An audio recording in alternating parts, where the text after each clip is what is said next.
Terima kasih sudah bergabung ya. Oke.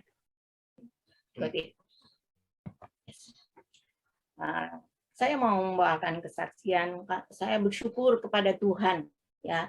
Saya bersyukur kepada Tuhan karena hanya kasih setianya saya rasakan dan kami keluarga rasakan begitu besar berkat yang Tuhan berikan bagi kami, terutama kami menjadi bagian kami menjadi bagian dari keluarga Makarios. Sehingga Tuhan menuntun kami melalui Makarios. Kami walaupun kami sudah pensiun ya, kami sudah pensiun, tapi kami masih diberikan kesempatan untuk melayani ya, melayani hampir maksudnya 1 tahun, kira-kira 1 tahun lebih lah, boleh dikatakan 1 tahun lebih kami diberikan kesempatan oleh Makarios dan terutama juga keluarga Dr. Epistel Simatupang yang sudah mengantar kami datang ke pelayanan kami di Singkawang. Nah, saudara-saudara sekalian, banyak cerita tentang Singkawang. Tapi itulah, kalau saya mau bercerita atau memberikan kesaksian begitu banyak. Pertama kali kami datang di sana pada tanggal 13 Maret 2020. Waktu kami datang di sana, kami mau mengadakan pelayanan di sana, tapi kami terhambat karena langsung dengan COVID, merebaknya COVID. Kami tidak dapat berbuat apa-apa. Sementara Singkawang merupakan satu daerah atau satu tempat yang boleh dikatakan asing buat kami, karena kami belum tahu bagaimana keadaan Singkawang. Tapi dengan doa, kami berusaha apa yang harus kami lakukan walaupun di tengah-tengah pandemi COVID-19 ini. Tuhan menunjukkan jalan kepada kami.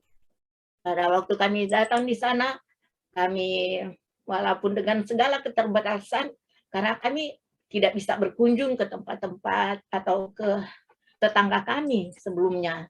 Namun dengan usaha, maksudnya Tuhan menunjuk jalan kepada kami sehingga apa aja yang kami lakukan. Setiap hari ada orang yang lewat atau ada anak-anak terutama yang lewat. Saya yang masih ingat bagaimana pendekatan terhadap anak-anak, dan anak-anak itu senang untuk datang. Sehingga setiap hari, setiap pagi, sore, waktu itu karena udah libur ya, jadi anak-anak datang. Nah, dengan pendekatan begitu, kami boleh mendapat jalan untuk masuk, kami boleh masuk untuk kami menjangkau orang-orang yang di sekitar. Inilah pelayanan kami pertama, dan kami juga dalam pelayanan itu kami boleh bergabung, pendeta mencari data bagaimana kekristenan di sana, terutama gereja-gereja yang ada, sehingga pendeta juga boleh bergabung dengan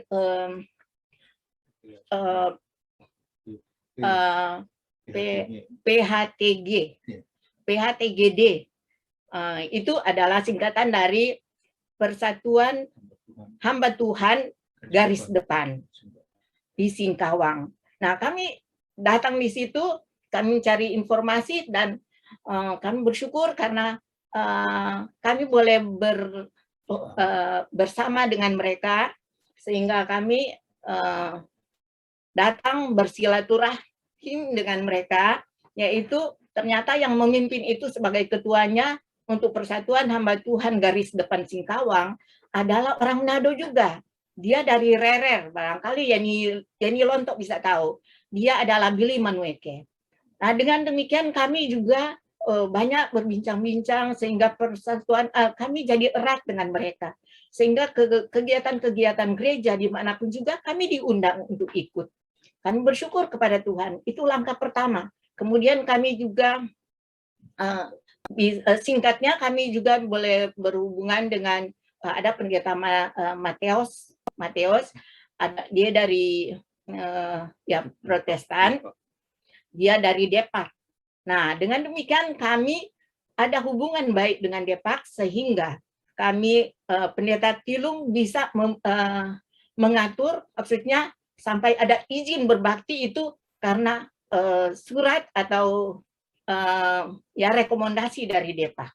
Nah, itulah sebabnya di KMC Singkawang ada izin untuk berbakti sehingga kami boleh berbakti di sana. Walaupun di sana kan kita tahu bahwa belum ada anggota jemaat. Tapi dengan pertolongan Tuhan setelah hampir setahun ya, kami bulan Maret di sana dan di bulan November kami membuat KKR di sana dan di sana ada jiwa-jiwa yang dibaptis. Dan yang paling berkesan dari jiwa yang dibaptis itu adalah anak-anak asuh untuk KMC, yaitu dari ada 3 orang. Ada 3 orang, mereka itu dari daerah, mereka itu dari Sambas. 3 orang ini dari Sambas dan mereka adalah mereka adalah Katolik. Dan Katolik yang garis keras lah kalau mau bilang gitu. Dan kami berusaha untuk melayani mereka semampu kami. Kami memberikan pelajaran sehingga mereka mau mengikuti atau menerima Yesus sebagai Tuhan dan Juru Selamat. Dan yang saya mau sampaikan di sini yang karena waktunya tidak panjang ya, saya mau masuk ke acara maksudnya kesaksian inti saya yaitu pada waktu tanggal 27 Maret tahun ini 2021 kami mengunjungi tempat dari ketiga anak asuh kami ini yang mereka tinggalnya di daerah di Sambas. Di Sambas itu adalah kota kabupaten dan kemudian masuk lagi lebih ke pedalaman. Nama desa mereka itu adalah Seienau. Perjalanan dari Singkawang ke desa ini, ke desa Seienau itu kira-kira 3 jam. 3 jam perjalanan kami. Dan melalui Trans Kalimantan dan itu akan terus sampai ke daerah perbatasan, yang daerah perbatasan Malaysia Indonesia yaitu namanya Aruk ya, Aruk, dan kami sempat memang ke sana.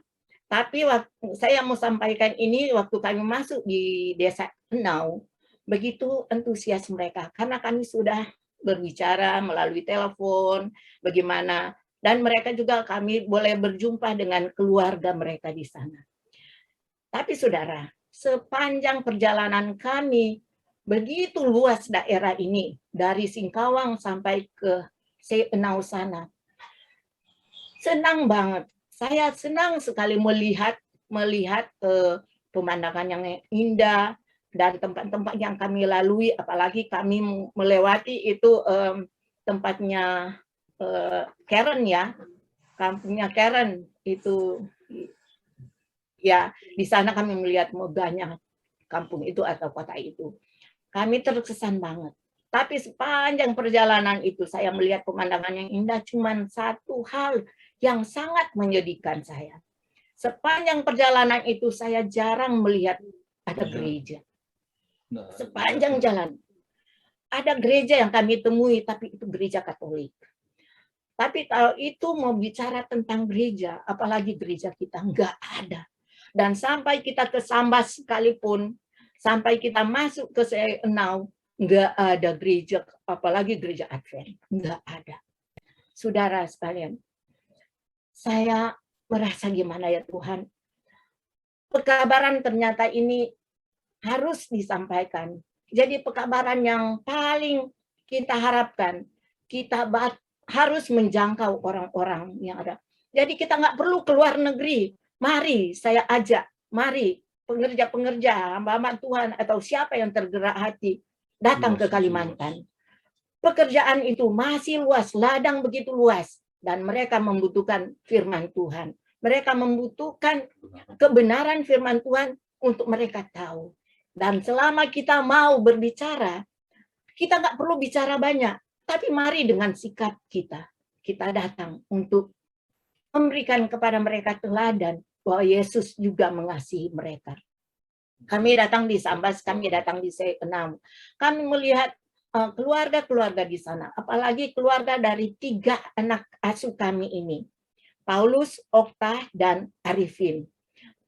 Arifin yang pernah saya saksikan, yang pernah dikuasai oleh roh jahat, tapi akhirnya menjadi murid ya, katakanlah dimuridkan. Tapi satu kesedihan juga, karena peristiwa yang lalu, sehingga sampai saat ini, kalau Paulus, dia kirim SMS kepada saya, karena waktu pulang sudah liburan, mereka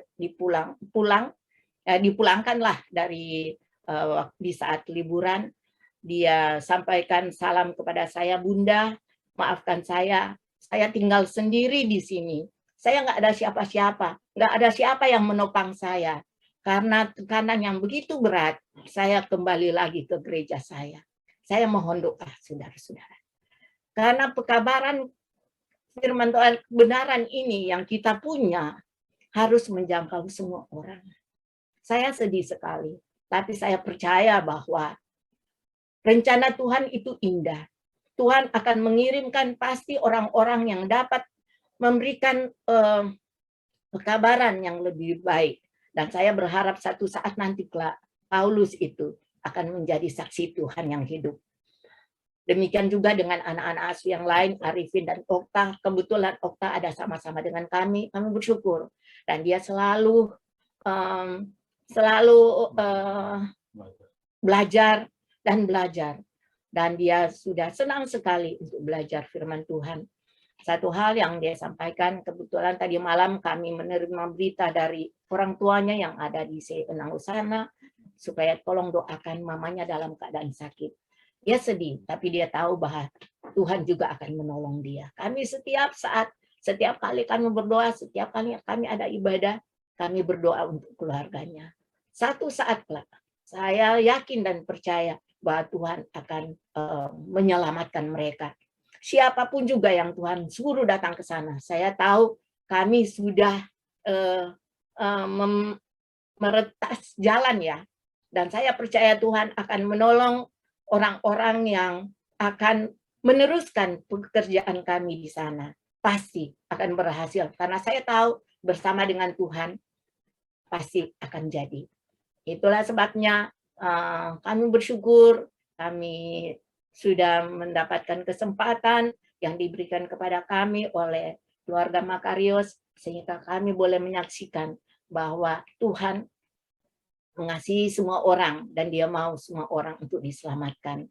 Hanya bagaimana kita, maukah kita menjalankan tugas kita dengan baik, menjadi berkat bagi orang lain, kemanapun juga kita berada. Pasti Tuhan akan buka jalan dan memberkati kita. Barangkali begitu dulu kesaksian yang saya sampaikan, kiranya boleh menguatkan kita, sehingga kita boleh menjadi pelayannya dimanapun juga kita berada. Tuhan memberkati. Shalom. Amin. Amin.